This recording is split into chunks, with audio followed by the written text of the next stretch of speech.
Hey everyone, welcome back to my channel. Today we are diving deep into one of the funniest, craziest and surprisingly heartfelt movies of all time, Ted. This movie is packed with hilarious moments, unexpected twists and tons of wild humor. If you have never seen Ted, don't worry, I will take you through all the best parts. And if you have, you are in for a treat. We are going to break down the funniest scene, the hidden detail and some fact you might not know about the making of Ted. And of course, I have got some awesome behind the scenes trivia that I will blow your mind. So grab some popcorn, get comfy and let's get started. Our story starts in Boston with a young John Bennett feeling pretty lonely. John wants to Christmas is for his teddy bear to come to life and be his best friend forever. Now, we all know how impossible that sounds, but in the world of Ted, Christmas wishes do come true. And boom, Ted comes to life and they instantly become inseparable. A talking teddy bear, every kid's dream, right? This magical twist sets the tone for the whole movie,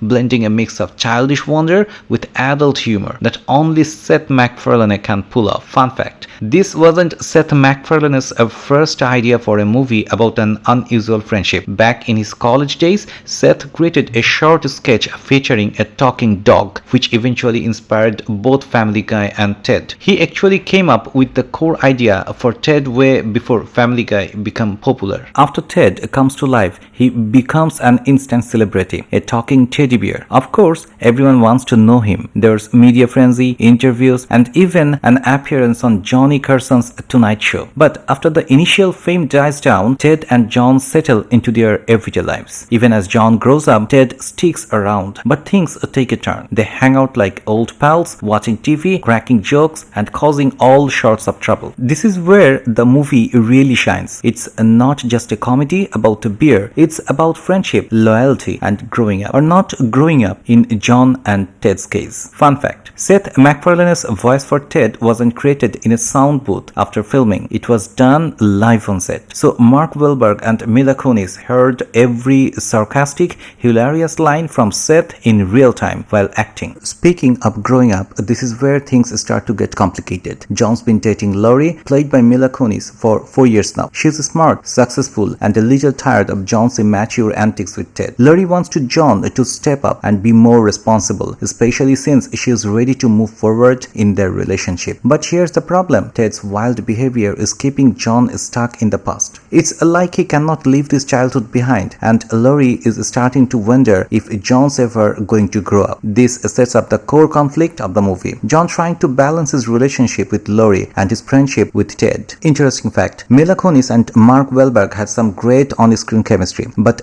did you know Mila wasn't the first choice to play Lori? The role was originally offered to Amy Adams, but when she turned it down, Kunis stepped in and made the role her role. Now, Ted's not exactly the best influence on John. He's a party-loving, foul-mouthed teddy bear. After all, Ted's constant drinking, partying, and inappropriate behavior make for some of the movie's funniest moments, but it also adds pressure on John's relationship with Lori. Ted doesn't want to grow up, and that's a huge part of the film comedy. Whether he's hosting crazy parties or cracking raunchy jokes, Ted just cannot seem to get it together. This drives a wedge between John and Lori, and the tension is at its peak when Lori finally issues an ultimatum. Fun fact, in one of the most iconic scenes where Ted interviews for a grocery store job, there's a hidden reference to Family Guy. Keep an eye out for the cashier who looks eerily like Peter Griffin. The big moment comes when Lori gives John a choice, her or Ted. She's fed up with their constant partying, and she wants John to choose between his childhood best friend and his future with her. Talk about pressure. Meanwhile, Ted tries to straighten up by getting a job at a grocery store. But of course, Ted being Ted, things don't exactly go smoothly, from getting into arguments with his boss to causing chaos on the job. It's clear that even with a job, Ted isn't about to become a responsible adult anytime soon. Interesting fact, the grocery store job scene was